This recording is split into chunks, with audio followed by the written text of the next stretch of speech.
চাঁদপুর ও ভোলাসহ বিভিন্ন নদীতে ইলিশ ধরা শুরু হলেও বাজারে তার প্রভাব খুব একটা পড়েনি। নিষেধাজ্ঞা শেষে মুন্সিগঞ্জের মীর কাদিম আড়তে উঠেছে রূপালী ইলিশের সারি, তবুও দাম আকাশ ছোঁয়া, ক্রেতাদের মুখে ক্ষোভ।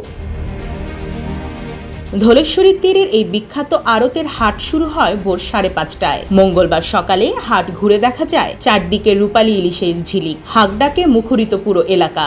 বড় সাইজের ইলিশে সাজানো আড়ত জুড়ে উৎসবের আমেজ। ক্ষোভ প্রকাশ করে ক্রেতারা বলেন, ইলিশ না কিনে উপায় নেই, কিন্তু 1 কেজির দাম 2000 টাকা, এটা একেবারেই অযৌক্তিক। আগে 800 থেকে 900 টাকায় মাঝারি ইলিশ পাওয়া যেত, এখন সেটা দ্বিগুণ। এমন দাম হলে সাধারণ মানুষ কেবল তাকিয়েই দেখবে। ব্যবসায়ীদের মধ্যে কিছু সিন্ডিকেট কৃত্রিমভাবে দাম বাড়িয়ে দিচ্ছে এমন অভিযোগও উঠেছে। স্থানীয় ব্যবসায়ীরা বলেন, নদীতে এখন প্রচুর ইলিশ ধরা পড়ছে, কিন্তু আড়তের কিছু সিন্ডিকেট মাছ মজুত রেখে একসঙ্গে ছাড়ছে না, এতেই দামে আগুন।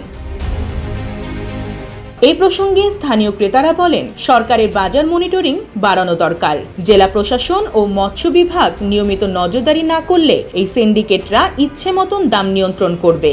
অন্যদিকে আড়তদার ও বিক্রেতারা বলছেন, নিষিদ্ধকালীন সময়ে মা ইলিশ রক্ষায় তৎপরতা কম থাকায় এখন বাজারে যেসব ইলিশ উঠছে তার বেশিরভাগই ডিম ভর্তি। মীর কাদিম মৎস্য আড়ত সমিতির সভাপতি আল হেলাল রয়েল বলেন, এবার মা ইলিশ রক্ষার অভিযান আগের মতন সফল হয়নি। নিষিদ্ধ সময়েও অনেক জায়গায় মাছ ধরা হয়েছে, ফলে এখন বাজারে আসা অনেক মাছের পেটে ডিম রয়েছে। ধলেশ্বরী তীরে অবস্থিত মীর কাদিম আড়ত এখন দেশের অন্যতম ব্যস্ত মাছের হাট। এখানে 43টি আড়ত ঘিরে প্রতিদিন সকালে মাত্র 2 থেকে 3 ঘন্টায় বিক্রি হয় প্রায় কোটি টাকার মাছ। ডেস্ক রিপোর্ট, জয় জয় দিন।